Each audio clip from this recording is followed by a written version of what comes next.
మెదక్ జిల్లా నార్సింగ్ మండల కేంద్రంలోని ప్రభుత్వ ప్రాథమిక ఆరోగ్య కేంద్రాన్ని శనివారం జిల్లా కలెక్టర్ రాహుల్ రాజ్ తనిఖీ చేశారు. ఆసుపత్రిలో ఉన్న మందుల గదికి వెళ్లి నిల్వ ఉన్న వివిధ రకాల మందులను ఆయన పరిశీలించారు. మందుల నిల్వల రిజిస్టర్, సిబ్బంది హాజరు పట్టిక, ఓపీ రిజిస్టర్ను పరిశీలించి సంతృప్తిని వ్యక్తం చేశారు. ఆసుపత్రి నిర్వహణపై వైద్యాధికారి డాక్టర్ రవికుమార్ ను అడిగి తెలుసుకున్నారు. మందుల జాబితాను చూశారు. పక్కనే ఉన్న టీకాల గదిలోకి వెళ్లి ఫ్రిడ్జ్ లో నిల్వ ఉంచిన పలు వ్యాక్సిన్లను పరిశీలించారు. అనంతరం ఆసుపత్రిలోని క్యాబొరేటరీ, ఇంజెక్షన్, డ్రెస్సింగ్ రూమ్, ప్రసూతి గది, ఇన్ఫెక్షన్ రూమ్, ఇన్ పేషెంట్ గదులను పరిశీలించారు. ఆసుపత్రిలో నెలకు ఎన్ని ప్రసవాలు జరుగుతాయి, గత నెలలో ఎన్ని జరిగాయి అని అడిగి తెలుసుకున్నారు. రోగులతో మాట్లాడుతూ వైద్య చికిత్సలపై ఆరా తీశారు. ఈ సందర్భంగా కలెక్టర్ మాట్లాడుతూ జిల్లాలో భారీ నుంచి అతి భారీ వర్షాలు కురవడం జరిగిందన్నారు.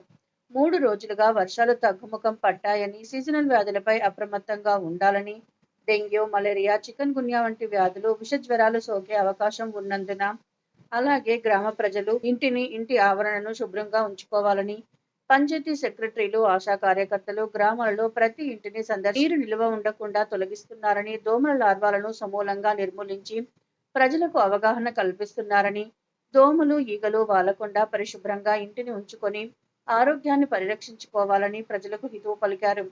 అనంతరం నర్సంపల్లి గ్రామంలో నిర్వహిస్తున్న ఇందిరా మహిళను పరిశీలించారు. ఈ పర్యటనలో కలెక్టర్ వెంట సంబంధిత అధికారులు తదితరులు ఉన్నారు. అందరికీ కూడా నమస్కారం. సో మీ అందరికీ కూడా తెలుసు, పోయిన వారం మనకి చాలా భారీ నుంచి అతి భారీ వర్షాలు కూడా పడడం జరిగింది. సుమారు ఒక 3-4 డేస్ నుంచి కూడా మనకి వర్షాలు తగ్గుముఖం పట్టినాయి. బట్ ఇదే టైంలో ఏంటంటే వర్షాలు తగ్గంగానే ఇమీడియట్గా నీళ్లు నిల్వ ఉండడం వల్ల మనకి జ్వరాలు అనేటివి కూడా చాలా పెద్ద ఎత్తున రావడం జరుగుతుంది. సో ఎస్పెషల్లీ మనకి డెంగ్యూ, మలేరియా, చికెన్ గున్యా ఇవి కానివ్వండి, ఒకవేళ మనం వాటర్ కంటామినేషన్, ఫుడ్ కంటామినేషన్ ఏమైనా అయినట్టయితే కూడా మనకి అదర్ డిసీజెస్, మనకి టైఫాయిడ్ లాంటి కేసెస్ కూడా ఎక్కువగా నమోదయ్యే ఛాన్సెస్ ఉంటాయి. వైరల్ ఫీవర్స్ కూడా ఇప్పుడు ఈ కాలంలో ఎక్కువ వస్తూ ఉంటాయి.